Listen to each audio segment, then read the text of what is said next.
पनडुब्बी या फिर कहें सबमरीन, एक ऐसा जहाज जो महीनों तक पानी के अंदर कहीं गायब रहता है। एक ऐसा जहाज जो रहता तो भले ही पानी के अंदर है, लेकिन फिर भी वहां पीने का भरपूर पानी उपलब्ध नहीं होता। एक ऐसा जहाज जहां सांस लेने के लिए ठीक से ऑक्सीजन नहीं मिल पाती। और इस कठिन परिस्थितियों में उस जहाज में रहकर हमारे देश की रक्षा करने वाले हमारे देश के ऐसे जाबाज, जिसे धूप देखे भी कई महीने बीत जाते हैं, जहां हमारे देश के नौसैनिकों की सीमित मात्रा में भोजन, कुछ घंटों की नींद और हफ्तों तक बिना नहाए रहना पड़ता है। और आज हम इस वीडियो में आपको बताएंगे कैसे हमारे नौसैनिक इस कठिन परिस्थिति में रहकर देश के सरहदों की सुरक्षा करते हैं। कैसे काम करता है सबमरीन? सबमरीन यानी पानी में चलने वाली एक ऐसी जहाज होती है जिसे हिंदी में पनडुब्बी भी कहते हैं। इस जहाज की सबसे खास बात ये होती है कि ये जहाज समुद्र की गहराइयों में गोते लगा सकता है। और इतना ही नहीं, कई महीनों तक ये लगातार समुद्र के भीतर रहकर अपने दुश्मनों की निगरानी कर सकता है। पनडुब्बियों को इतना मजबूत बनाया जाता है कि ये पानी के भीतर लाखों टन के पानी के दबाव को सहन कर पाए। यही वजह है कि कुछ पनडुब्बियां समुद्र के भीतर 300 मीटर से भी अधिक गहराई तक जा सकती है। पूरी दुनिया में पहली बार साल 1602 में एक डच वैज्ञानिक ने पनडुब्बी का आविष्कार किया था। ये पनडुब्बी लकड़ी की बनी हुई थी, जिसके ऊपरी भाग को चमड़े से कवर किया गया। उस वैज्ञानिक ने कभी नहीं सोचा था कि उसके इस आविष्कार का प्रयोग पूरी दुनिया में युद्धों के लिए किया जाएगा।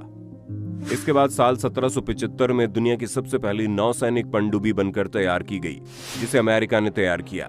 यह पनडुब्बी पारदर्शी थी, जिसकी वजह से नौसैनिक इन पनडुब्बियों का उपयोग युद्ध में करने लगे। शुरुआत में चप्पू से चलने वाली पनडुब्बी, उसके बाद डीजल, और साल 1950 तक आते आते इन सभी की जगह परमाणु ऊर्जा से चलने वाली पनडुब्बियों ने ले लिया। परमाणु ऊर्जा के विकास ने गजब की क्रांति ला दी थी। अब पनडुब्बियों को चलाने के लिए हवा की कोई जरूरत नहीं थी। पनडुब्बी पानी के अंदर ही अपनी हवा की सारी जरूरतों को पूरा कर सकता है। और आज विज्ञान के क्षेत्र में इतनी तरक्की के बाद वैज्ञानिकों ने समुद्री जल से ऑक्सीजन ग्रहण करने वाली पनडुब्बियों का भी निर्माण कर लिया है।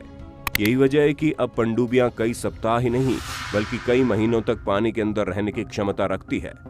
आज के समय में पूरी दुनिया में सबसे अधिक परमाणु ऊर्जा से चलने वाली सबमरीन को ही बनाया जा रहा है, जिसके अंदर मॉडर्न टेक्नोलॉजी की मशीनें भी लगाई जा रही हैं, जो महीनों तक पानी में रहने के साथ साथ सैकड़ों किलोमीटर दूर पानी में छुपे दुश्मनों को भी ढूंढ निकालने की ताकत रखता है।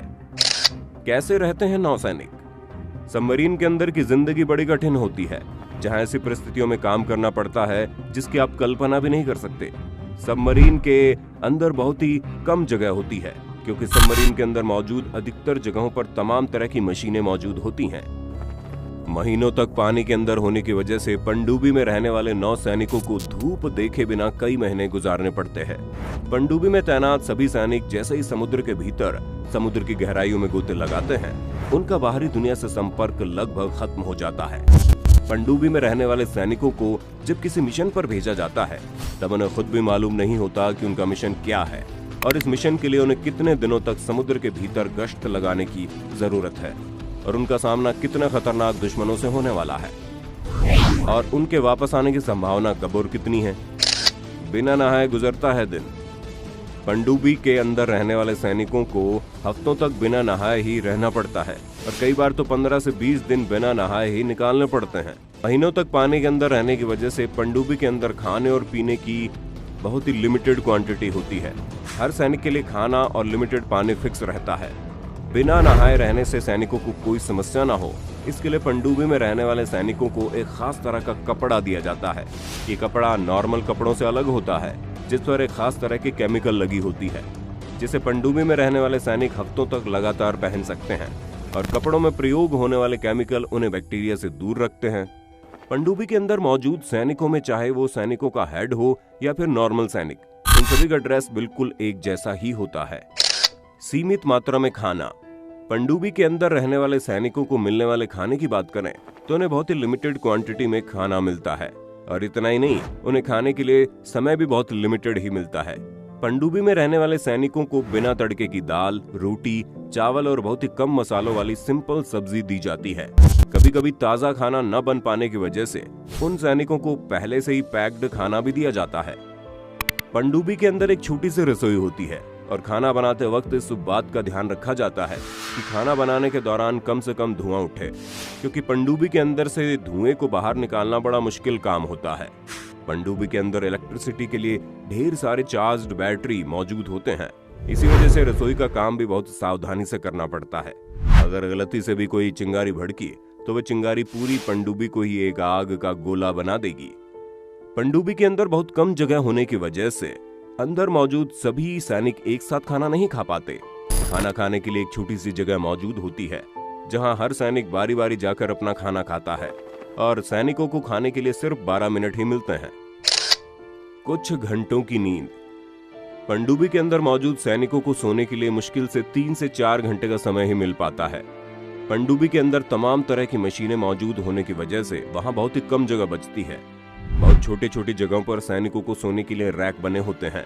एक छोटे से कैबिन में भी उनके 5 से 10 सैनिक सो जाते हैं। समुद्र की गहराइयों में कम ऑक्सीजन और घबराहट की वजह से बहुत से सैनिकों के लिए सोना मुश्किल हो जाता है। हर पल खतरे के बीच जिंदगी। समुद्र के भीतर सैकड़ों मीटर की गहराइयों में मौजूद किसी पनडुब्बी में काम करने वाले हर सैनिक की कोई न कोई खास काम जरूर होता है। अगर एक सैनिक भी अपने काम में जरा सा भी चूक कर दे तो पूरी की पूरी पनडुब्बी खतरे में आ सकती है। और इसके साथ ही पनडुब्बी में रहने वाले 9 सेनाओं को हर वक्त दुश्मनों से चौकन्ना रहने की जरूरत भी पड़ती है। इससे साफ जाहिर है कि पनडुब्बी के अंदर की जिंदगी कितनी खतरनाक और मुश्किल भरी होती है। दोस्तों, अगर हम बात अपने देश भारत की करें तो साल 1967 में भारत की पहली पनडुब्बी कलवरी को भारतीय नौसेना ने शामिल किया, जिसे 30 सालों की सेवा के बाद 31 मार्च 1996 को नौसेना ने रिटायर कर दिया। इसके बाद विभिन्न श्रेणियों की बहुत सी पनडुब्बियां नौसेना का हिस्सा बनी। मौजूदा समय में भारत के पास 16 से 17 पनडुब्बियां मौजूद हैं, जिसमें से INS अरिहंत और INS चक्र परमाणु ऊर्जा से चलने वाली पनडुब्बियां हैं। उससे भी बेहतरीन बात यह है कि INS अरिहंत का निर्माण भारत में ही किया गया है। अपना पहला ट्रायल करने के बाद साल 2018 में PM मोदी ने इसे भारतीय नौसेना को सौंप दिया था। INS अरिहंत देश की पहली ऐसी पनडुब्बी है जो पानी, जमीन और हवा तीनों जगहों पर हमला कर सकती है। INS अरिहंत और INS चक्र में दुश्मनों पर हमला करने के लिए परमाणु हथियार भी लगे हुए हैं।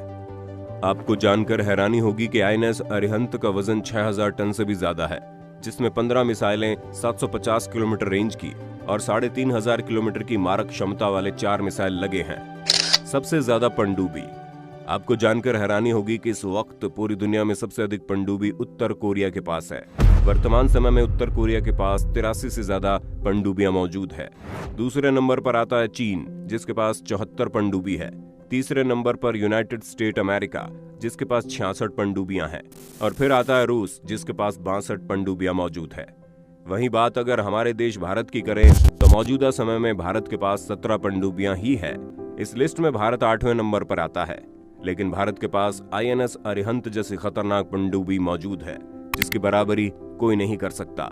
दोस्तों, अगर आप पनडुब्बी और पनडुब्बी में रहने वाले सैनिकों को और अच्छे से जानना चाहते हैं तो कुछ साल पहले बनी बॉलीवुड की बेहतरीन फिल्म द गाजी अटैक को जरूर देखिए, जिसमें पनडुब्बी के अंदर की जिंदगी को, पनडुब्बी के अंदर मौजूद हर एक खतरे को, पनडुब्बी में रहने वाले सैनिकों को किस तरह से दुश्मनों का सामना करना पड़ता है, हर एक चीज को बहुत ही बेहतरीन तरीके से दिखाया गया है।